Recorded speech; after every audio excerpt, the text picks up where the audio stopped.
Hey, what's going on, team? It's Ricky with TechBud Solutions, and in this video, it really doesn't even have to do with trading, but I get this question a lot of when I bought my first house, how is it at age 20 that I had enough money for the down payment, and you guys know what it takes to qualify for a house, right? It's your credit, your 2-year work history, and then being able to have enough money to actually put down a down payment to make it attractive for the bank to lend you the money.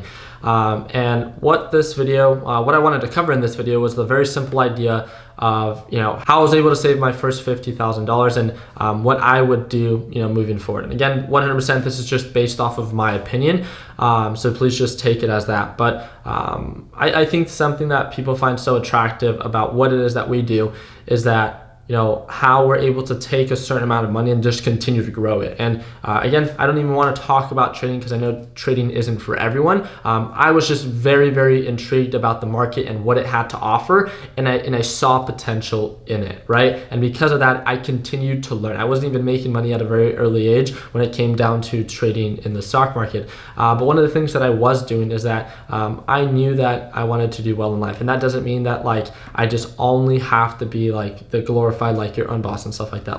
I was really empowered to have a stable income. I knew that I needed money to make money, and it's these very simple things that I think a lot of people overcomplicate. One of the first things that I want you guys to also know is that I pretty much was raised with a father that was very frugal, right? So those values were instilled in me at a very early age. And if you know me personally, you would know that when I would go out to eat with my family and I would take either a friend or a cousin with me, I would make it super apparent that they could only order one thing off the value menu because I just didn't want my dad to have to spend any more money due to someone that I brought along. And again, I wouldn't say that that's probably the best thing or one of the best qualities about me, but I would say that definitely assisted me in being able to save a decent amount of money. And the reason why is because I was so unwilling to spend it. And there's a difference from spending it and investing it, and that's one of the things that I'm going to cover. So let's go ahead and get started. So one of the first things that, again, how is it that I saved my first $50,000? I got a job that paid well, right? This is something that, again, my opinion, but I've always tried to empower people to do. And it's the idea of getting a commission-based job. It's a sales-based job, and that was what I was introduced to at a very early age. And it was telecommunication sales. There's so many commission-based jobs now that don't even have to do with you don't even have to be there physically. There's so many different type of sales-based jobs that, not just the traditional cell phone or car dealership, but because of how we've advanced, there's people that work for GoDaddy that literally make 6 figures and they work behind a computer screen, right? There's so many different ways. So if you're interested in commission-based jobs, literally search up right now commission-based jobs in your area. And I think that we can both agree, right, that you need money to make money. And in this story, I'm going to talk to you that one of the biggest reasons that I was able to save $50,000 was definitely because of my stable income and with my very early values that were instilled in me of being frugal. But one of the things that allowed me to continue to stay afloat was the overall idea that, I didn't just save my money and do nothing with it. I had little goals, right, that I was setting for myself when it came down to buying and reselling cars and buying and reselling phones and things online that I really, in my opinion, was not afraid to utilize. When I turned 18, right, my brother introduced me into the idea of buying and reselling cars. And because of that very simple concept, I was able to scale to be able to do this on my own. I think that, again, we can both agree on that. The goal is not to be handheld, to be told what to do every step of the way. It's to understand the general concept of whatever it is that you are doing so you can take those series of best practices, refine it according to your own style, and be able to do it on your own. So for all those that are always trying to look for your day trading strategy, looking for how to buy and resell cars effectively, how to invest in real estate, how to start your own business, if you're always trying to copy someone step by step, I can almost promise you that you will not find success when you do that. You have to be a problem solver. You have to be self-sufficient and self-driven. And if you're not willing to do that, then again, nothing that is worth having comes easy. And if you think that it's going to, then I absolutely just wish you the best. But okay, moving forward, one of the markets that I partook in, and this is one of the main concepts that I wanted to talk about in this video, and it's the idea that people have wall-paying jobs, right?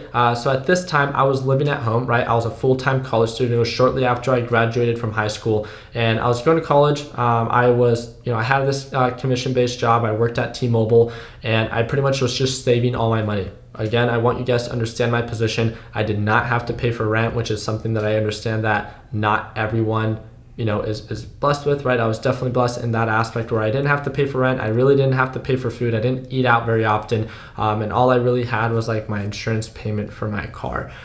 Everything else was pretty much just going straight to my bank. And with this commission-based job that I had that paid me in the very beginning around $45,000 up to about $60,000 by age 19 to 20 within 2 years. There's no surprise on how I was able to save over $50,000. But it was what I was doing with my money that I thought was the most intriguing.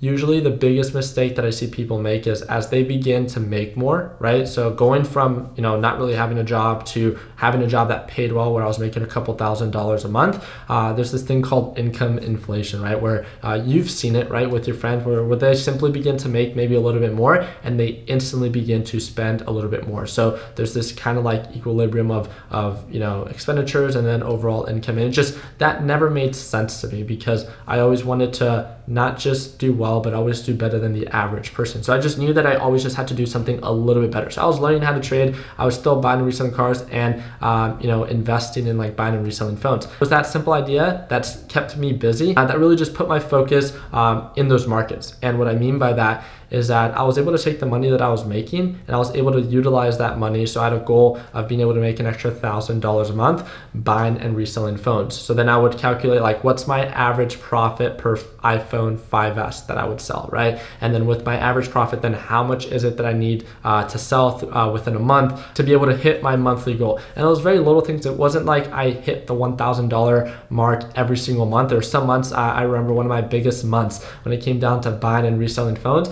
was a little bit over $3,000. I thought that was super impressive because, I was absolutely killing it in the job that I had. And again, I'm commission based. So my direct output, my commission checks were great.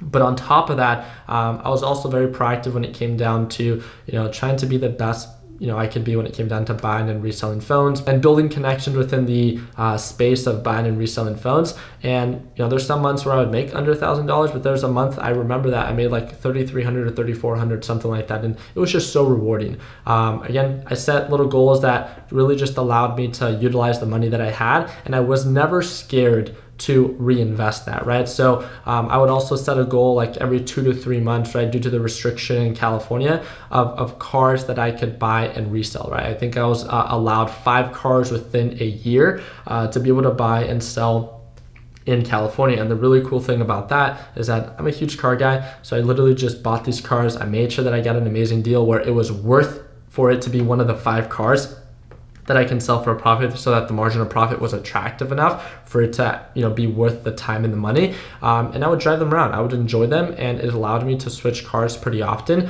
It was something that I was very interested in, and I was making money while doing it. It was that simple. It didn't have to make sense to everyone. A lot of people view cars as like depreciating assets, and I agree that in the general aspect they are. But just like a dealership, right? There's a concept, there's a business model there, and it just means that you have to do it in a much smaller scale, and I had to be a little bit more selective. It made sense to me. I was able to make a couple $1,000s while doing it as well, and I enjoyed the whole process. So from being able to make like $45,000 a year just from my normal job, I was able to make tens of thousands of dollars more because of how I was able to utilize the money that I was making from my normal job and implement it in other markets that I was partaking in. And that's all this video is about, is that I think too many people try to glorify these markets that they might be successful in, and think that well, if they did it, everyone can do it as well. And I just don't think it works like that. I don't think everyone's wired to be like a true entrepreneur, a true investor, and I don't think that there's anything wrong with that. But I think it's very important to make it super apparent to people that at least in the markets that I partake in, you definitely need money to make money. And I'm not here to talk about the getting lucky, or if you have a drop shipping store that just like went viral and it picked up. Like, great, but I don't find those forms of success stories to be very realistic for a lot of people, because again, there's always this form of luck with it. And again, I'm not here to subjugate that or minimize that, but I'm just here to remind people that, it's not about like hoping that you get lucky as well, but to make your own luck, right? Put yourself in a position where my mom would have this saying in Spanish, for those that look, find, right? So if your goal is to save, $10,000, $20,000 for whatever it is, right? Like if you want a down payment for a house, a car, being able to, take your family on a trip, set a goal. I was someone at a very early age that was very like goal oriented. A goal is something to work towards, not something that you have to, hit every single time that you set it. Don't be afraid to fail. And I was just trying to do very little simple things that a lot of people weren't doing, right? So I got a normal job at a very early age that paid well, and I was trying to utilize those funds and reinvest them in markets that made sense to me and that I was interested in. Would I suggest those markets for everyone? Heck no. But there's so many other people that invest in other markets that I would never invest in that are still profitable. Does it mean that it's wrong? No, it just means that it's not for me, and there's nothing wrong with that. And then also, doing the very simple little things like we've said, like save money and don't spend more money than you make, to make sure that you don't just always have to stay afloat, but that you can again begin to utilize the money that you are making in other markets. So when an opportunity does present itself, that you set yourself up for success and that you can actually utilize those funds and then, get lucky and make quicker money that way. Because again, it's no question that you need money to make money, especially in these kind of like lucrative markets where you need to be an action taker. If an opportunity presents itself with a property, with a investment, right? It's whoever shows the money first that really gets to take advantage of that opportunity. So that's pretty much it. Again, it's not a fancy story. It's not like you have to do this, you have to partake in the stock market. I understand that the markets that I partake in are not something that are going to be of value for everyone. I was someone that is wired in a certain way that resonated very well with that market, and I grew a huge passion for it, and it worked well for me, right? I'm here to at least be as real as I can with you guys when it comes down to like stability is super important, and it's very hard to think about your drop shipping store and how you can scale that when you're so worried about paying next month's rent, right?